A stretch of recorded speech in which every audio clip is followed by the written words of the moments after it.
वह चुप थी, चुप रही।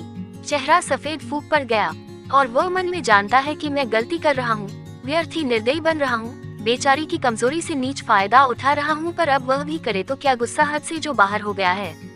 उसने उसे फिर धमकाना शुरू किया, तू जानती है दफनाने के क्या मानी है? नहीं जानती, कभी नहीं जान सकती। नरक में दफनाने के मानी है खाई में फेंका जाना और फिर ऊपर से पत्थरों की मार से उस खाई का पाटा जाना, समझी? कभी नहीं समझ सकती, कभी नहीं। तू ऐसे ही दफनाई जाएगी। और जानती है तपाना किसे कहते हैं? तेरी क्या खाक समझ में आएगा, कभी समझ में नहीं आ सकता, कभी नहीं। अरे आग में जलाई जाएगी, आग में, और तेरा पेट फाड़कर उसमें पिघला हुआ सीसा उंडेल दिया जाएगा। और कृतल समझती है? तलवार से तेरा सिर काट दिया जाएगा। इस तरह से फक्से और फांसी दी जाएगी तुझको, फांसी। सुनती है, फांसी दी जाएगी, फांसी। अब समझी? कुछ नहीं समझी, नहीं समझी।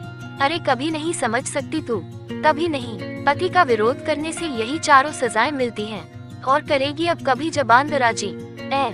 बेचारी के लिए उसके दिल में दर्द उठ रहा था, पर आज पहली बार उसकी पूरा रौब जम सका है उस पर और वह समझा है कि मैं भी मर्द हूँ।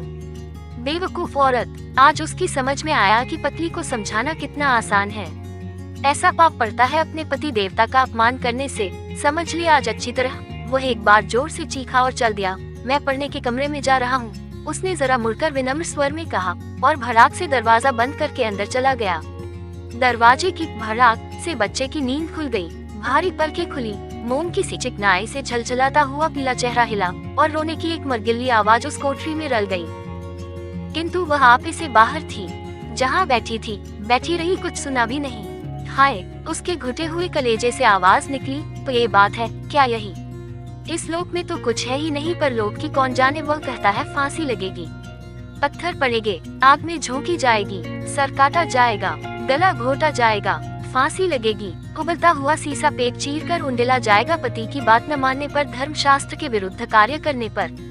हाँ हाँ हाँ हाँ। फिर वह एकदम जैसे अत्यंत व्यग्र हो उठी, मुझे फांसी लगेगी, लेकिन यही अभी यही, इंतजार किसका करना है अब? बच्चे ने और जोर से रोना शुरू किया, परंतु वह बहरी बनी रही। रस्सी रस्सी। और कोठरी में चारों तरफ वह पागल की तरह घूमने लगी, कोना कोना देखने लगी। रस्सी रस्सी किधर गई? मैं चाहती हूँ मेरी हड्डी भी उसके हाथ न लगे। कम से कम इस नरक से तो पहले छुट्टी ले लूँ आज। जरा मजा तो चखे, वह बच्चे को एक दिन पाल कर तो देखे, तब सब चर्बी छट जाएगी आँखों की। मैं अब बहुत सह चुकी हूँ, अब और नहीं सह सकूंगी। बस अब यह आखिर है, अंत होगा। रस्सी रस्सी। उसकी अंतिम चीख ऐसी थी जैसे आग में जलते हुए किसी आदमी की सहायता के लिए पुकार हो। उसे याद है कि एक रस्सी कहीं न कहीं पड़ी है। ओह ठीक है, अंगीठी में बंधी हुई है, अंगीठी में वही होगी जरूर। वह दौड़ गई, अंगीठी से बंधी हुई रस्सी खोली, जैसे कोई अमूल्य निधि पा गई। सिर उठाकर छत की तरफ देखा, लैंप वाला कुंदा मौजूद है, बस अब मेज पर चढ़ने की कसर है। वो चढ़ती है, पर मेज पर से उसने देखा कि बच्चा एकाएक चौंक कर उठ पड़ा है और एक किनारे से झुककर पालने के बाहर जाने की कोशिश कर रहा है। कमजोर है ही, कहीं गिर, और वो मरियल आवाज से सुबका, माँ ममा ममा।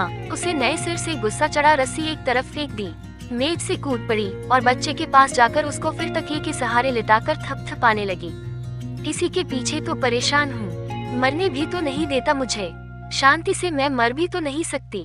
दूध चूसना चाहता है, दूध। मैं कहती हूँ जहर चूस जहर। उसने दूध क्या कहा है? और यह कहकर उसने अपनी चूसी हुई ढीली छातियाँ बच्चे के मुंह में ठूंस दी। नहीं मानता तो ले चूस ले, खाजा मार डाल मुझे।